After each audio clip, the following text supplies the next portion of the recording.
बताने वाली हूँ आपको महादेव का पूजन किस दिशा में बैठकर करना चाहिए। देखिए, सबसे पहले अगर माना जाए तो शास्त्रों में प्रत्येक जो दिशा है उसे भगवान की दिशा बतलाया गया है। और देखिए, ऐसा जरूरी नहीं है कि जिस दिशा में आप बैठकर पूजन कर रहे हैं वह शास्त्रों में गलत बतलाई गई है, परंतु यदि हम पूजा का पूर्ण फल चाहते हैं तो हमें किस दिशा में बैठकर पूजन अर्चन करना चाहिए। क्योंकि देखिए, जब भी हम शिवलिंग का पूजन करते हैं तो अगर हम उचित दिशा में बैठकर पूजन नहीं करते हैं तो कई बार होता है हम सोचते हैं कि हमने पूजा करी तो हमें उसका पूर्ण फल क्यों प्राप्त नहीं हुआ।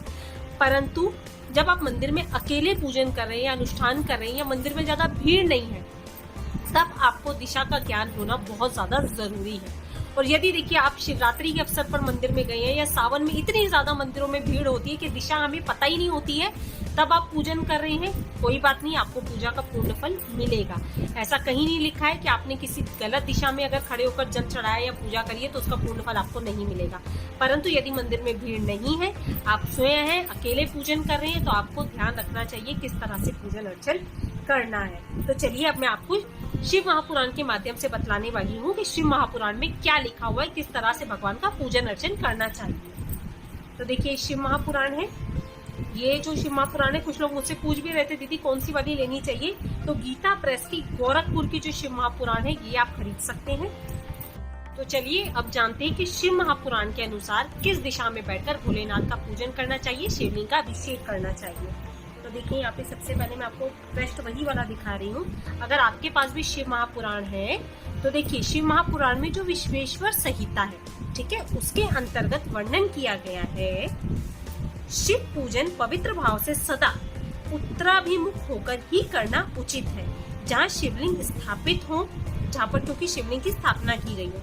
पूर्व दिशा का सहारा लेकर या पूर्व दिशा में खड़े होकर या बैठकर आपको भगवान का पूजन नहीं करना चाहिए, क्योंकि पूर्व दिशा की ओर भगवान का मुख माना जाता है।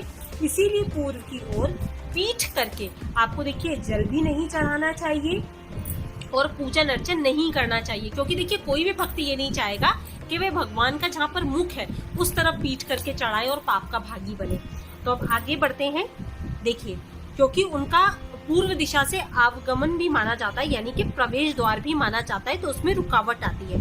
तो इसीलिए आपको कभी भी भूल से भी पूर्व दिशा में खड़े होकर, यानी कि आपकी पीठ पूर्व की तरफ है और आपका मुख पश्चिम की तरफ है, तो भगवान की तरफ आपकी पीठ हो जाती है, तो इस तरह से आपको जल अर्पित नहीं करना है।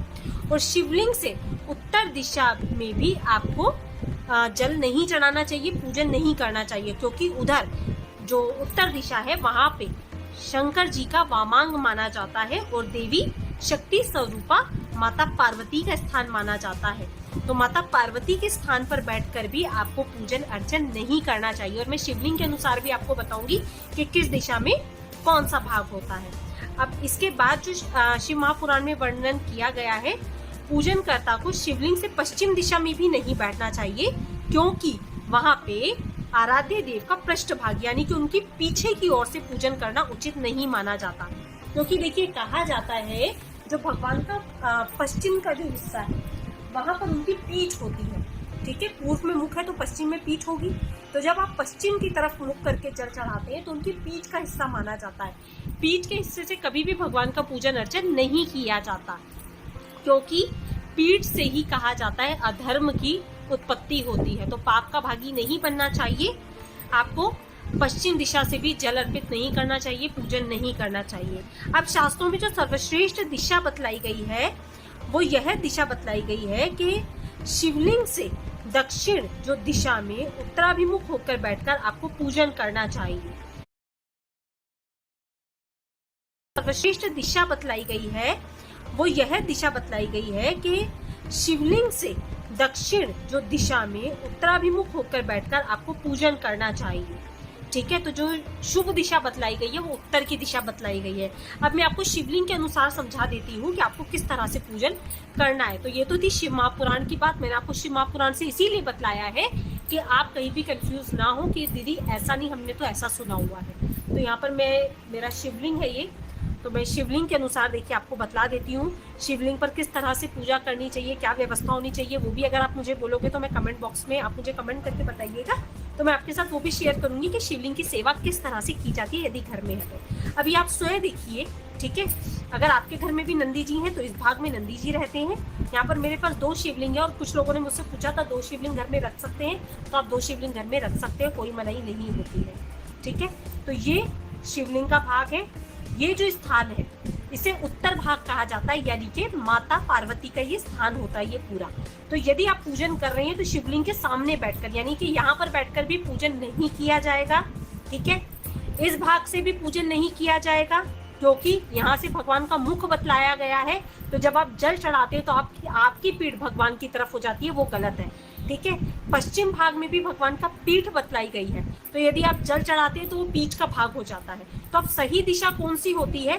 साधक को हमेशा इस दिशा में, यानी कि यहाँ पर बैठकर पूजन करना चाहिए भगवान का, और मुख साधक का उत्तर की तरफ होना चाहिए, क्योंकि हर एक मंदिर में जो जलाधारी होती है वह उत्तर की तरफ होती है। तो ठीक है, जब आप यहाँ से पूजन करेंगे तो आपका मुख उत्तर की तरफ हो जाएगा, पीठ दक्षिण की तरफ हो जाएगी। तो आप इस दिशा में बैठ के पूजन कर सकते हैं। और इस दिशा में पूजन इसलिए भी नहीं किया जाता, जब आप उत्तर की दिशा में बैठेंगे तो मुख आपका किधर हो जाएगा? दक्षिण की तरफ। और दक्षिण की जो दिशा शास्त्रों में बतलाई गई है वह पितरों के लिए बतलाई गई है, यानी कि उसे यम की दिशा कहा जाता है। जब पितरों की पूजा की जाती है तब दक्षिण की तरफ मुख करके की जाती है, अन्यथा किसी भी भगवान की पूजा आपको दक्षिण की तरफ मुख करके नहीं करनी चाहिए। आप पूर्व में मुख कर सकते हैं, आप उत्तर में मुख कर सकते हैं, आप किसी भी दिशा में मुख करें, परंतु दक्षिण में मुख रख के पूजन ना करें। तो यही था शास्त्रों में जो बतलाया गया था। मैंने शिव महापुराण के अनुसार आपको बतलाने की पूरी कोशिश करी है। जब भी आप पूजा करने बैठे तो इस भाग में भगवान का पूजन करें, अर्चन करें, जल चढ़ाएं। अगर शिवलिंग दूर पड़ रहा है तो खड़े होकर जल अर्पित कर सकते हो, शास्त्रों में कोई मनाही नहीं है। परंतु यदि आप शिवरात्रि के मौके पे मंदिर जा रहे हैं या आप सावन सोमवार में जा रहे हैं, मंदिर में बहुत ज्यादा भीड़ है, तब दिशा मायने नहीं रखती, तब आप किसी भी दिशा में खड़े होकर जल चढ़ा सकते हो। शास्त्रों में देखिए कुछ भी ऐसा मनाही नहीं है, परंतु जितना हो सके थोड़ा सा ध्यान रखें, पूजन अर्चन करें, ताकि आपको आपकी पूजा का पूर्ण फल मिले। तो आशा करती हूँ जानकारी समझ में आई होगी, लाभप्रद लगी होगी। वीडियो में शास्त्रों के माध्यम से मैंने आपके साथ जानकारी शेयर करी है, ताकि आप शास्त्रों के अनुसार जान पाएं किस तरह से पूजन अर्चन करना चाहिए और घर में शिवलिंग रखने के क्या नियम होने चाहिए, कैसे पूजन अर्चन करना चाहिए। यदि वीडियो देखना चाहते हैं तो कमेंट बॉक्स में कमेंट करके मुझे ज़रूर बताइएगा, मैं उसका वीडियो भी आप लोगों के साथ ज़रूर शेयर करूँगी। और अभी आने वाले वीडियोस में आप जो भी वीडियो सावन से रिलेटेड देखना चाहते हैं मुझे कमेंट बॉक्स में कमेंट करके ज़रूर बताइएगा। तो वीडियो यदि अच्छा लगा हो, थोड़ा सा भी लाभप्रद लगा हो, तो वीडियो को लाइक करना मत भूलिएगा और इस जानकारी को अपने अन्य प्रियजनों के साथ भी ज़रूर शेयर करिएगा। मिलते हैं अपने नेक्स्ट वीडियो में, तब तक के लिए श्री शिवाय नमस्तुभ्यम, जय माता।